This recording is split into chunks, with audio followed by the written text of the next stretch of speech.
I'm drained. I've exhausted my thoughts. I've stretched my prayers. I'm sapped of strength to do either in a meaningful way, yet I pray. Yet I think. And in my thinking and praying, I seek wisdom to act, to do, to behave, to exercise influence, to know, and to share wisdom. I have big feet. And my elder and Sunday school teacher, Mrs. Daniels, told me I should attach them to my prayers because the most vital intervention in prayer is not outside of ourselves, it's inside of us. It motivates, it activates, it empowers us. Yet I'm thinking about Uvalde and Buffalo and all the hundreds of places this year and incidents where violence has just erupted because of someone with guns. Yes, I am praying. But fully engaged prayer involves our total being, our bodies, our feet, our voices, our influence, our courage, our problem-solving capacity, our willingness to make sacrifices and to work with our adversaries to make change.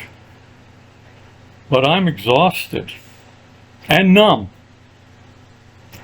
Yesterday peeled another layer off my neuropathic skin and exposed more rawness. I looked at every picture I could find online of the little children, the precious, sweet children who were mowed down, and of the parents devastated, grieving, and found only one bit of good news. I can still feel, I can still be shocked, I can still be devastated. I'm not numb to this. I'm sad and I'm angry.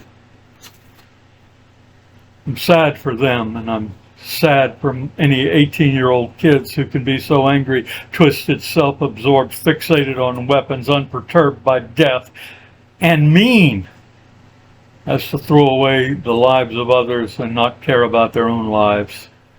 I'm angry that their followers copy them and cheer them.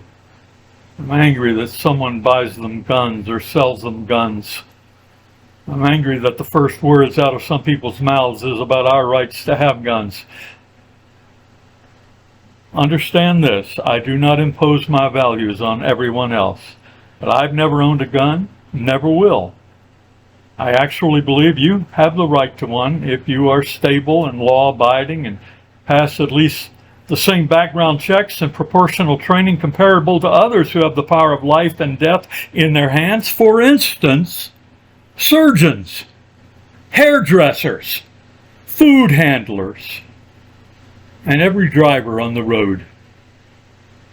Personally, I don't need guns. I don't want them. I don't allow them in my home. That's a mutual decision between myself and my wife.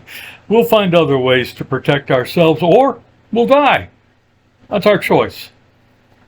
And I so see no need to participate in any armed uprising against the government. If the government goes wrong, we'll fight for our rights in peaceful ways, or we'll suffer persecution and remain true to ourselves. That's where my thoughts and prayers take me. They move me to use my vote, my words, my actions to influence reasonable policies that protect everyone's rights, even rights I don't choose to exercise, but with logical limits. My thoughts and prayers also lead me to be pastoral to those who are in pain. As I have opportunity to minister, I'll take it. That includes my readers and listeners, many of whom are hurting and confused. My thoughts and prayers